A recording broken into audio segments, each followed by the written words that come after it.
Adriana English did not have an easy life even before she met Combs.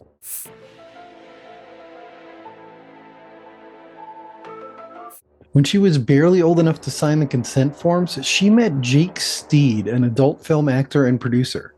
Steed convinced the young woman that his movies were only distributed overseas, and so it was incredibly unlikely that anyone who knew English would see them. Appearing under the stage name Unique, English appeared in 8 adult films before she was 20 years old, but the films were distributed in the US and her loved ones did see them.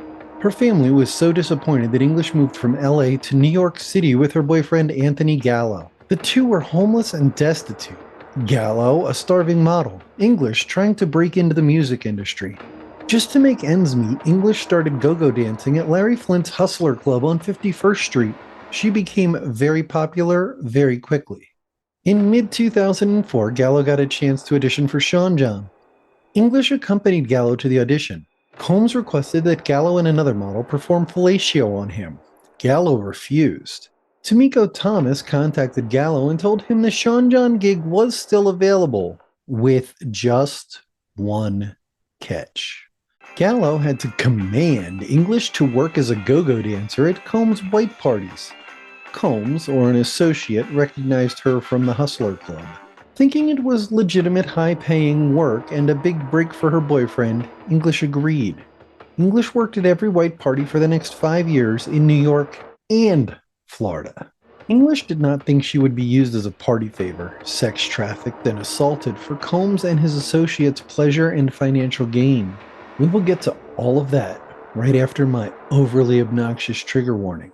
First, everything in this video is alleged, accused, or my opinion only. Roll the intro.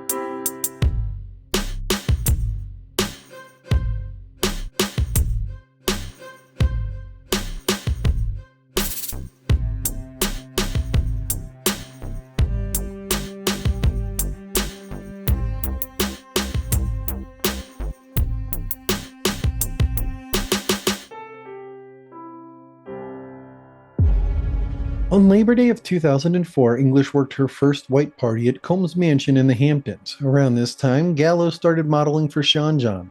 Everything indicated this was legitimate employment for English. Thomas picked English up in a chauffeur-driven luxury car owned by Combs or one of his companies with other entertainers. When the group arrived at Combs' mansion, Thomas led the entertainers into a room where they were provided with their uniform. A picture of English in her uniform is displayed.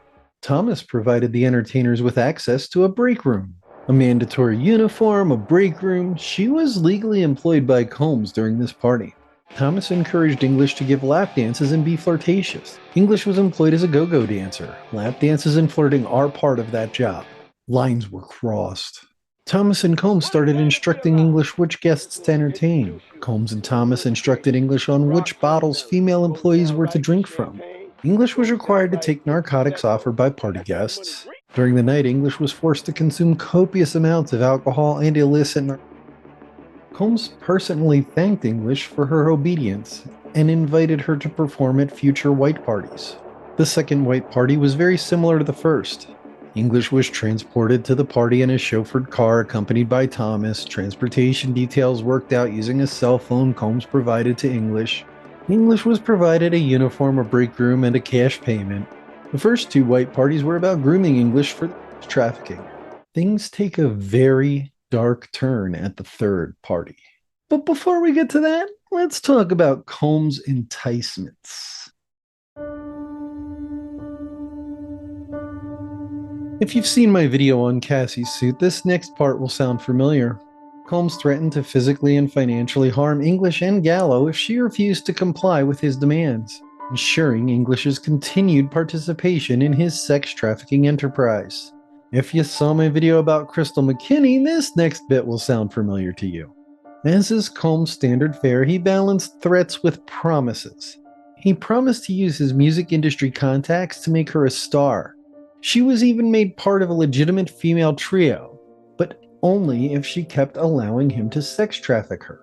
Anyone who wasn't living under a rock between 2004 and 2009 knows Combs had the power to make this happen. He's also responsible for Gallo's modeling success. English believed Combs would do the same for her. Once English was exposed to Combs' influence in the music industry, her white party work repulsed her even more.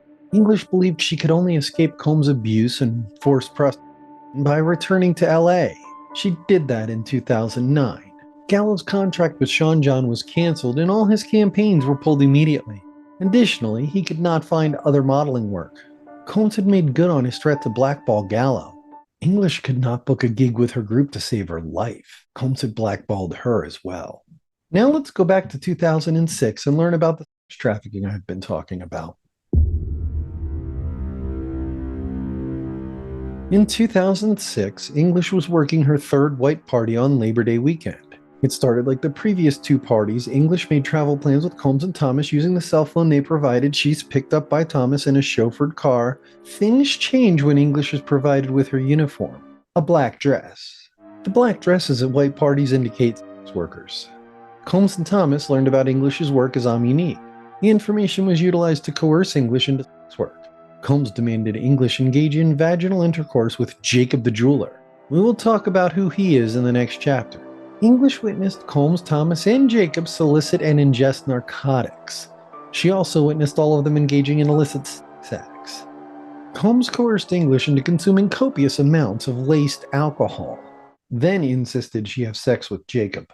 We've discussed how English fears her and Gallo's safety and job security if she refuses. She did as she was told. The picture displayed right now was taken after the assault. At the end of the party, English is paid by Thomas. This time there's an extra $1,000 in it. Combs personally thanked English for a job well done with Jacob. The next party is in Miami. We will discuss the Miami parties in a little bit.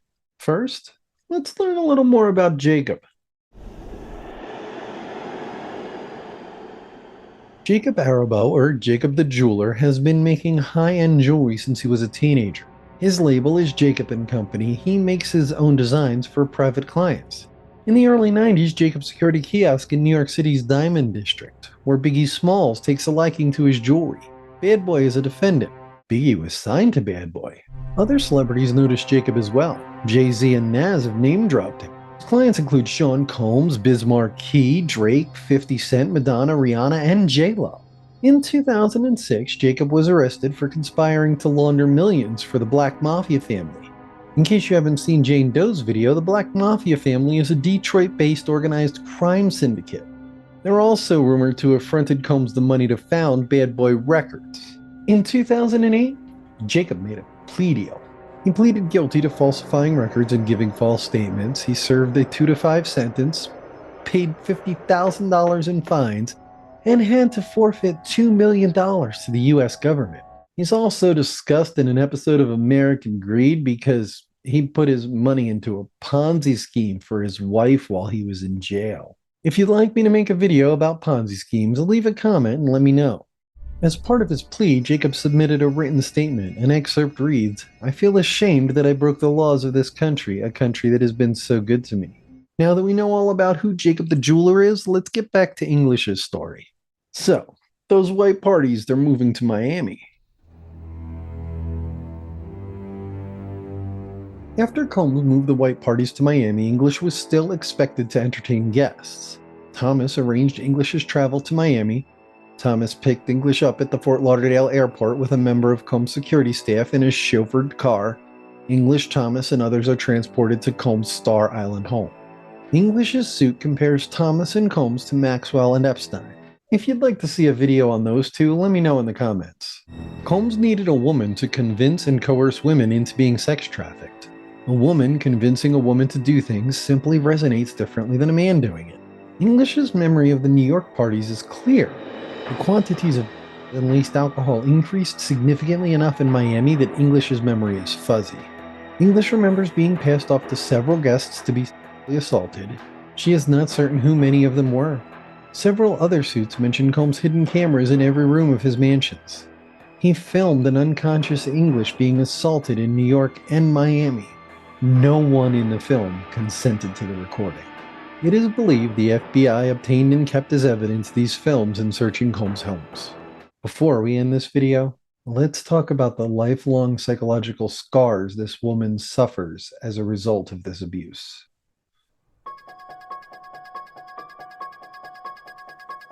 As is common with abuse victims, English has the trauma response of blaming herself.